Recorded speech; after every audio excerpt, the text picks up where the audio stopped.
This is Jack Thompson, and this is my speech number 2. This is my audience. We've got 6 people, and we'll go ahead and get started. So I don't think anybody in here would disagree that the American political climate right now is pretty volatile. And it's the same thing for healthcare. There's a wide range of issues, and one of the main ones is universal healthcare versus insurance healthcare, which we have right now in the United States. Universal healthcare is where the government pays for everyone's healthcare. Countries like the United Kingdom, Australia, and Canada use a universal healthcare, and we use a privatized insurance-based, which helps pay for our healthcare. And I believe the way we do it is the best way for a couple of reasons. For one, taxes would have to be so much higher if we had universal healthcare.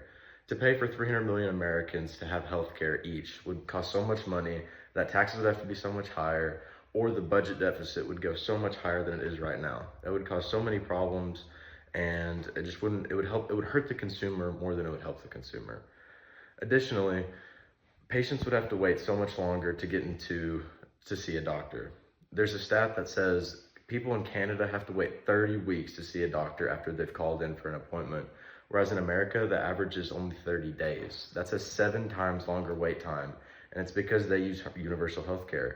And the reason that happens is because people can see the doctor as many times as they want to. If they have a tiny issue, like a cut on their arm, they can go into the emergency room and see a doctor. And that puts more strain on the medical resources of every hospital, and it can cause doctors to burn out and give patients less quality care.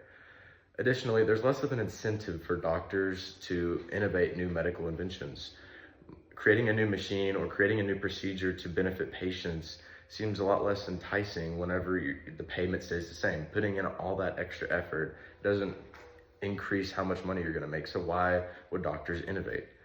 Additionally, the high prices that we have allow for us to have the best quality machines, the best quality doctors, and the best quality care in the world. We get the latest technology as soon as it comes out because we have the money to pay for it. Some people might say that universal health care should be a free right, that everybody should have it. However, people are already guaranteed medical care in America. You're never going to be turned away from a hospital because you don't have enough money.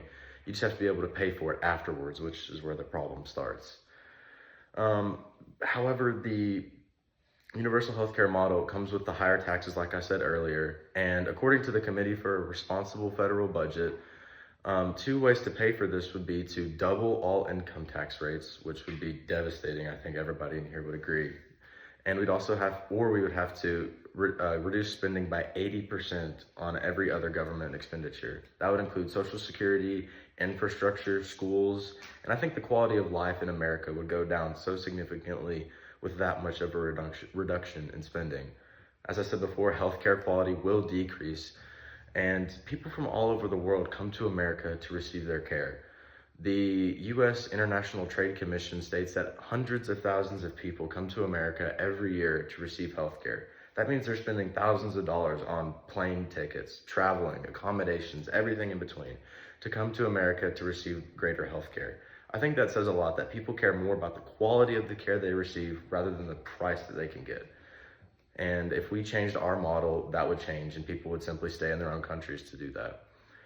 Some of the solutions that we can have to fix our current issues with our healthcare system would be for consumers to make healthier choices. They could eat healthier, exercise more, and stop smoking. And that would be more of a preventative form of healthcare and stop people from making as many hospital visits.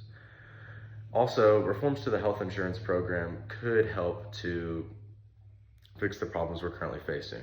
Having government policies in place to limit the price of certain medicines or procedures would help people who don't necessarily have the money to pay for medical equipment to be able to make that purchase.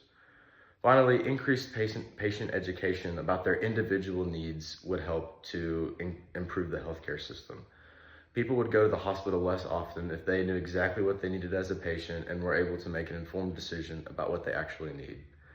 Everyone in this room has the ability to help this issue, even in the smallest of ways. So let's make a difference together for every person in the United States. Thank you.